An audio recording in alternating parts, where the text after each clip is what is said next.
ఇటీవల జరిగిన ఎన్నికల్లో వైసీపీ ఘోర ఓటమిని చవిచూసిన సంగతి తెలిసిందే. ఎన్నికలకు ముందు చేసిన మెజార్టీ సర్వేలు ఎన్డీఏ కూటమి అధికారంలోకి వస్తుందని తేల్చగా, కొన్ని సర్వేలు మాత్రం వైసీపీ తిరిగి అధికారంలోకి వస్తాయని ప్రకటించాయి.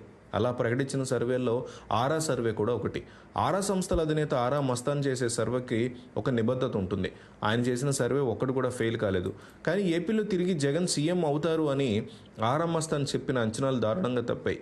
ఆరా సర్వే దారుణంగా ఫెయిల్ అవడంతో ఆరా మస్తాన్ తీవ్ర విమర్శలు ఎదుర్కొన్నారు.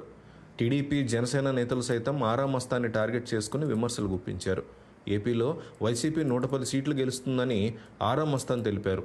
తన సర్వే నిజమవుతుందని, మరోసారి జగనే సీఎం అని ఆయన బల్లగుద్ది మరీ చెప్పడం జరిగింది.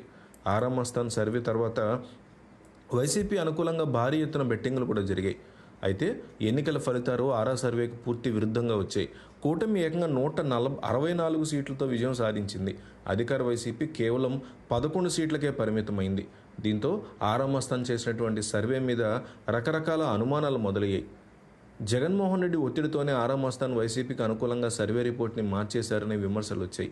తెలుగుదేశం కూటమి విజయం సాధించిన తర్వాత ఆరా మస్తాన్ ఎక్కడా బయటకు కనిపించలేదు. అయితే రీసెంట్గా ప్రముఖ జర్నలిస్ట్ జాఫర్ తన యూట్యూబ్ ఛానల్లో ఆరా మస్తాన్ ఇంటర్వ్యూ చేశారు. ఈ సందర్భంగా జాఫర్ పలు ప్రశ్నలు ఆరా మస్తాన్ ప్రశ్నించారు. ఖురాన్, భగవద్గీత మీద ప్రమాణం చేసి తానంతా నిజమే చెప్తానని ఆరా మస్తాన్ తెలిపారు. మిమ్మల్ని జగన్ పిలిచి వైసీపీకి అనుకూలంగా రిపోర్ట్ ఇవ్వాలని అడిగారా అని ఆరా మస్తాన్ని జాఫర్ ప్రశ్నించారు. దీని మీద ఆయన సమాధానం చెప్తూ, నేను జగన్ని కలవలేదని, వైసీపీకి అనుకూలంగా రిపోర్ట్ ఇవ్వాలని జగన్ కోరలేదని ఆరా మస్తాన్ స్పష్టం చేశారు. ఒకరిని పిలిచి తమకు అనుకూలంగా ఉండాలని కోరే మనస్తత్వం జగన్ది కాదని ఆరా మస్తాన్ తెలిపారు.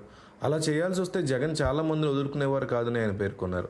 వేమిరెడ్డి ప్రభాకర్ రెడ్డి, కోటమిరెడ్డి శ్రీధర్ రెడ్డి, రఘురామ కృష్ణరాజు వంటి నేతల్ని పిలిచి మాట్లాడి వారితో సయోధ్య చేసుకునేవారని, కానీ జగన్ వ్యక్తిత్వం అట్లాంటిది కాదని ఆరా మస్తాన్ చెప్పుకొచ్చారు. బహుశా నా సర్వేనే ఎక్కడో ఫెయిల్ అయి ఉంటుందని ఆరా మస్తాన్ అభిప్రాయపడ్డారు.